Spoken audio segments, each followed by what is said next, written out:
बिस्मिल्लाहिर्रहमानिर्रहीम। अस्सलाम वालेकुम नाज़रीन, मैं हूं कंबर ज़ैदी। प्रोग्राम देख रहे हैं आप डिबेट एट 8। नाज़रीन, ईरान ने मिसाइलों से कामयाब हमला करके पूरी दुनिया को हैरान कर दिया है। कल रात ईरान ने इसराइल पर 150 मिसाइल दागे जो कि बेशतर अपने अहदाफ पर लगे और इसराइल में एक बड़ी तबाही हुई, इंफ्रास्ट्रक्चर का नुकसान हुआ, इसके साथ कैजुअलिटीज हुई। इसके साथ ईरान ये भी दावा कर रहा है कि उसने 3 फाइटर जेट जो है F-35 इसराइल के मार गिराए हैं, जबकि एक इसराइली पायलट को कब्जे में भी ले लिया है। जबकि दूसरी जानिब इसराइल इस बात की तरदीद करता नजर आ रहा है। लेकिन ईरान और इसराइल की जंग ये तूल पकड़ती दिखाई दे रही है और आलमी मंडी में तेल की कीमतों में इजाफा हो गया है।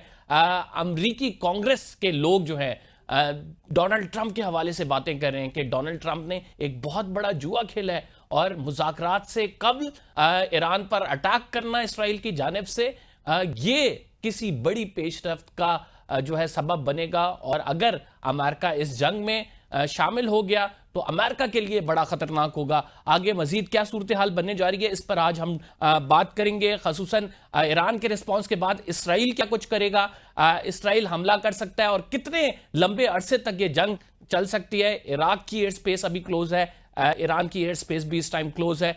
मामलात क्या आगे रुख इख्तियार करेंगे। नाज़रीन, हमें ज्वाइन किया शमशाद अहमद खान ने, साबिक सेक्रेटरी खारजा और ईरान में पाकिस्तान के सफीर रहे हैं। हमारे साथ मौजूद है जनरल समरेज सालिक साहब, दिफाई तजियेकार हैं। आप दोनों मोअज़्ज़ज़ मेहमान ग्रामी का शुक्रिया। स्टार्टिंग फ्रॉम यू शमशाद साहब, आप क्या देखते हैं कि हदफ जो था इसराइल का वो ये था कि ईरान को एटमी कुव्वत बनने से रोके। आज न्यूयॉर्क टाइम्स ने जो रिपोर्ट किया है और कहा है कि अगर इसराइल की जानिब से यह हदफ रखा गया, बड़ा मुश्किल है इसराइल ईरान को इस ताकत बनने से, जौहरी ताकत बनने से रोक सके।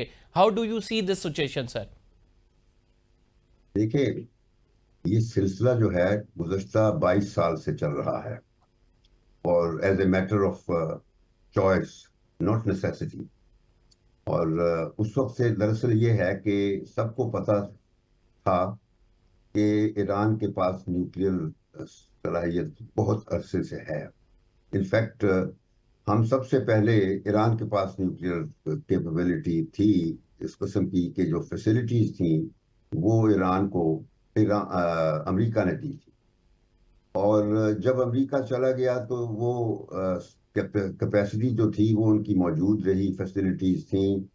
और बिलाखिर फिर ये सदी के आखिर में ईरान ने रूस के साथ मिलकर कुछ उसमें रद्द-बदल किया था, जिसके बाद फिर अमेरिका ने रिएक्शन शो किया। पहले कभी, यानी 1979 के बाद कभी भी रिएक्शन नहीं दिया था। तो फिर ये नई सेंचुरी शुरू होते ही फिर अमेरिका ने अपने 3 पार्टनर्स डेजिग्नेट किए थे, जर्मनी, फ्रांस और बरतानिया, और उनको कहा था कि आप ईरान के साथ बातचीत करें। खुद नहीं इन्वॉल्व किया अपने आप को। और मैं तारीख का हवाला देना जरूरी समझता हूँ, इस मसले को समझना जरूरी है। तो उस वक्त फिर ये तीनों ममालिक ने कोशिश तो की, लेकिन नतीजा कोई नहीं निकला। और बिलाखिर फिर यूएन सिक्योरिटी काउंसिल अमेरिका ने बुलवाकर सैंक्शंस लगा दी थी 2006 में। उस वक्त से फिर ये मसला जरा शिद्दत इख्तियार कर गया था। फिर 2009 में फिर ओबामा के वक्त फिर सिलसिला बातचीत का शुरू हुआ और अब ये हुआ कि 5+1 की कन्फिगरेशन एक बनाई गई कि जो P5 जो परमानेंट 5 मेंबर थे यूनाइटेड नेशन सिक्योरिटी काउंसिल के, उनके साथ छठा जर्मनी डालकर तो ईरान के साथ डायलॉग शुरू किया गया। तो वो डायलॉग में काफी ऊंच नीच आती रही, मुख्तलिफ वेन्यूज पर वो डायलॉग हुआ। इवेंचुअली फिर ये वियना में 2015 में, जुलाई 2015 में डील साइन हो गया। और डील में फिर जॉइंट वो था क्या, जो JPCPA नाम वो कहते हैं, joint comprehensive plan of action जो था, वो फ्रेमवर्क तय पा गया था कि ईरान क्या करेगा और अगर ईरान ने ये किया तो हम लोग ये करेंगे, ये सैंक्शन उठाएंगे, और अगर ईरान ने ना किया तो फिर ये होगा।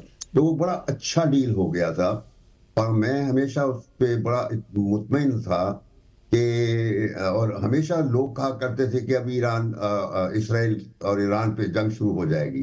तो इसराइल नहीं, उस वक्त तो अमेरिका के साथ बात बनती थी। मैं कहा करता था कि कभी भी अमेरिका अफोर्ड नहीं कर सकता ईरान के साथ जंग करना, क्योंकि ईरान तेल की सप्लाई करता है, जितना भी मगरबी ममालिक हैं, तो वो अफोर्ड नहीं कर सकते। तो इस दफा भी मुझे यही उम्मीद थी, लेकिन ये अमेरिका ने कुछ नहीं किया। मगर अमेरिका की खुशनुदी अगरचे इसमें शामिल थी, तो इसराइल ने ईरान पर हमला कर दिया। और अब आज जो सिचुएशन है वो बहुत भयानक सिचुएशन है। मुझे नहीं पता कि ये कब खत्म होगी, आया कि कल खत्म होगी, क्योंकि संडे का ट्रंप जो है वो मदारी है, वो सियासतदान नहीं है। वो बुनियादी तौर पर एक पोकर गेम खेलने वाला लीडर है। और उसने पहली टर्म में भी इस किस्म की मदारीपन किए थे। जेरूसलम को तस्लीम कर लिया था, दारुल खिलाफा इसराइल का, और फिर अपनी एम्बेसी शिफ्ट कर दी थी। और फिर खलीज के ममालिक से इसराइल को तस्लीम करवा लिया था। और अभी सऊदी अरब ने तस्लीम नहीं किया था, तस्लीम करने जा रहा था। तो तब उस फिर हमने दौरान देखा कि फ़लस्तीन में जो है वो अटैक किया गया, फ़लस्तीन की जानिब से अटैक किया गया इस्माइल हानिया की सरबराही में। आप बिल्कुल दुरुस्त बात करें, और ट्रंप की पॉलिसीज़ पे खुद कांग्रेस वहाँ पे इस टाइम क्रिटिसाइज़ करी है कि ये बहुत बड़ा गैम्बल खेला गया है। मैं समरेज साहब की तरफ आऊँगा। समरेज साहब, आप क्या समझते हैं? आयरन डोम एक बहुत मजबूत दिफाई सिस्टम, इसके बावजूद 150 मिसाइल जो दागे गए, उन बेशतर मिसाइल अपने अहदाफ पर लगे भी और उन्होंने बड़े पैमाने पर नुकसान भी पहुँचाया। देखिए, कोई भी जो डिफेंसिव एफर्ट होती है वो इनविंसिबल या इनपेनिट्रेबल नहीं होती। लास्ट भी जब इनके इनके खिलाफ एक शोडाउन हुआ था ईरान और इसराइल के दरमियान में, तो उस वक्त भी ईरान के मिसाइल्स ने पेनिट्रेट किया था इस सिस्टम को। और मैं ये समझता हूँ कि डेफिनेटली इसराइल के लिए क्रिटिकल टाइम था कि वो ईरान के ऊपर इस वक्त स्ट्राइक करे, और वो ऑब्जेक्टिव जो कि वो नेगोशिएशन से हासिल नहीं कर पा रहे, वो जो है वो मिलिट्री एक्शन से हासिल करने की कोशिश करें। लेकिन ये कि जो इनका आयरन डोम है, उसकी उसकी कली तो लास्ट टाइम भी खुल चुकी थी कि वो इतना पोटेंट नहीं है जितना उसे क्लेम किया जाता है। इस दफ़ा और ज़्यादा नुमायां चीज़ें हो गई हैं। सुपरसोनिक जो मिसाइल्स हैं जो इन्होंने इस दफ़ा फायर किए, वो आयरन डोम की कैपेबिलिटी में नहीं था। इसके अलावा एक और जो स्मार्ट टेक्निक इस्तेमाल की है ईरान ने, वो ये किया कि ड्रोन्स और मिसाइल्स को मिक्स करके एम्प्लॉय किया है, सो दैट जो डिफेंसिव मैकेनिज्म्स हैं वो कंफ्यूज हो कि उन्होंने ड्रोन पे जाना है या उन्होंने मिसाइल पे जाना है। तो ये बहुत बड़ी एक सक्सेस है ईरान की। ईरान ने ना सिर्फ एक जो अपेरेंटली लग रहा था कि क्रिपलिंग स्ट्राइक थी, जिससे उनकी तमाम senior leadership was taken out, जहां पे उनके न्यूक्लियर इंस्टॉलेशन प्लांट्स के ऊपर स्ट्राइक किया गया, उनके मिसाइल साइट्स के ऊपर स्ट्राइक किया गया, उनके कमांड स्ट्रक्चर्स के ऊपर स्ट्राइक किया गया। ना सिर्फ वो उस शॉक से निकले, बल्कि उन्होंने एक इफेक्टिव और पोटेंट रिटेलिएशन दी इसराइल को। जो अभी देखते हैं कि आज की रात को क्या होता है। इसराइल ने, जाहिर है, उसने अपने अटैक्स जारी रखे, और आई एम श्योर कि ईरान भी अपनी रिटेलिएशन को जारी रखेगा। और ये कॉन्फ्लिक्ट जो है ना सिर्फ ये टाइम में एक्सपैंड करेगा, बल्कि ये एक्सपेंस, दैट इज के फैलाव में भी एक्सपैंड करेगा। शमशाद साहब, आप क्या समझते हैं कि क्या ईरान अब, क्योंकि ये बहुत सारे जो तज्जियाकार हैं उनकी जानिब से खदशे के तौर पर यह बात पेश की जा रही है कि नॉन प्रोलिफिकेशन ट्रीटी से ईरान निकल आएगा और फिर अमेरिका के लिए, इसराइल के लिए एक बड़ा चैलेंज बन जाएगा, तो अब उसके पास जवाब भी मौजूद है। व्हाट डू यू थिंक, क्या ईरान ऐसा करेगा? देखिए, ये इसराइल ने ये जो कार्रवाई, ये हमला जो किया है, इसका बुनियादी मकसद ये था कि जो बातचीत हो रही थी ट्रंप के एडमिनिस्ट्रेशन के साथ, तो उससे पहले इतना प्रेशर डालना था। मकसद था कि ईरान को मजबूर किया जाए अपनी मर्जी का एक डील नया बनाने में। तो वो इसराइल ने इंतज़ार नहीं किया और हमला कर दिया। अब जो फौजी कार्रवाई कर रही है उसका तजिया तो आपके जर्नैल साहब ने कर दिया है और वो बेहतर समझते हैं। मैं उसमें कुछ दखल अंदाजी नहीं कर सकता। सिर्फ इतना कहूँगा कि अभी सिचुएशन संगीन है और जल्दी ख़त्म होने वाली नहीं आ रही। और ये लगता ये है कि ये मामला तवील हो जाएगा और इसमें दुनिया सफ़र करेगी, बिलखसूस खित्ते के ममालिक। और सबसे बड़ा तो खैर तेल की सप्लाई की बात होगी, लेकिन और भी कई चीज़ें हैं जो मसले पैदा करेंगी। बाकी रहा एक जो और पहलू है, देखें, जो जो नेतन्याहू है, ये बड़ा पुराना शातिर खिलाड़ी है जिसने पाकिस्तान को भी उस कैटेगरी में रखा हुआ है जिसमें उन्होंने अपने न्यूक्लियर राइवल को रखा हुआ था। इसराइल ने पहले इराक और शाम को भी निशाना बनाया, बाकायदा हमले किए न्यूक्लियर फैसिलिटीज पर। और अब भी जो हालिया दिनों में कुछ वीडियोस वगैरह जो शेयर की जाती रही हैं, उसमें नेतन्याहू ने पाकिस्तान का जिक्र भी किया है। तो आज हमें बहुत ही मोहतात होने की ज़रूरत है। मैं ये नहीं कहता कि ईरान पे जो हमारी पोजीशन है वो बिल्कुल ठीक जा रही है, और हमें अपने आप को इन सॉलिडारिटी ईरान के साथ रखना पड़ेगा। और ईरान ने हमेशा हमारा साथ दिया है, पुराने वक्तों में, मुश्किल वक्तों में हमारा साथ दिया, और हमने उनका साथ दिया है।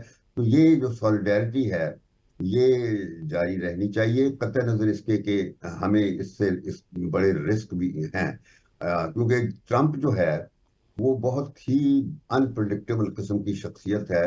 वो पोकर गेम खेलता है। लेकिन शमशाद साहब, इसमें फिर सप्लीमेंट्री क्वेश्चन ये होता है कि अभी जब पाकिस्तान इंडिया कॉन्फ्लिक्ट हुआ तो ट्रंप ने जिस तरह से पाकिस्तान की तारीफ की, और फिर हमने जो अमेरिका को मुल्जिम पकड़ के दिए उनके मोस्ट वांटेड, तो उसके बाद हमने देखा था कि कुछ डिप्लोमेसी में पेशरफ्त हुई है, अमेरिका से कुछ ताल्लुकात बेहतर हो रहे हैं। अब अगर हम ईरान की साइड पे जाएंगे, चूंकि सॉलिडारिटी भी आ रही है, पाकिस्तान का नेबर भी है, तो आप समझते हैं किसी न किसी तरीके से अमेरिकन रिलेशंस अफेक्ट होंगे और पाकिस्तान को इसमें बड़ा देखकर चलना है?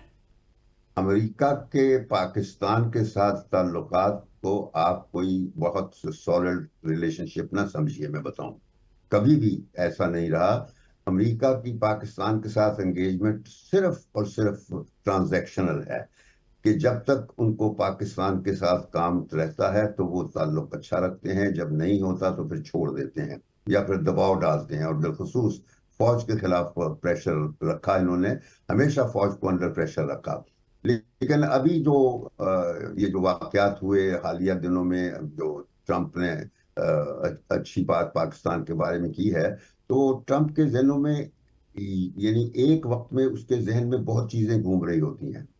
उस वक्त जब पाकिस्तान और इंडिया का मसला वो डील कर रहा था, उस वक्त उसको इसराइल और ईरान का हमला भी उसके जहन में था, और यूक्रेन और रशिया का भी उसके जहन में। वो एट ए टाइम कई चीजें सोच रहा होता है और कोई अच्छे फैसले नहीं कर पाता। ये बंदा बिल्कुल अनप्रेडिक्टेबल है, और कोई ऐसी हरकत कर बैठेगा, मुझे लगता ये है कि जो दुनिया के लिए बहुत बहुत ही बड़ा एक खतरा बन जाएगा। तो बाकी अब देखना यही है कि किस तरह ईरान अपने आप को हैंडल करता है।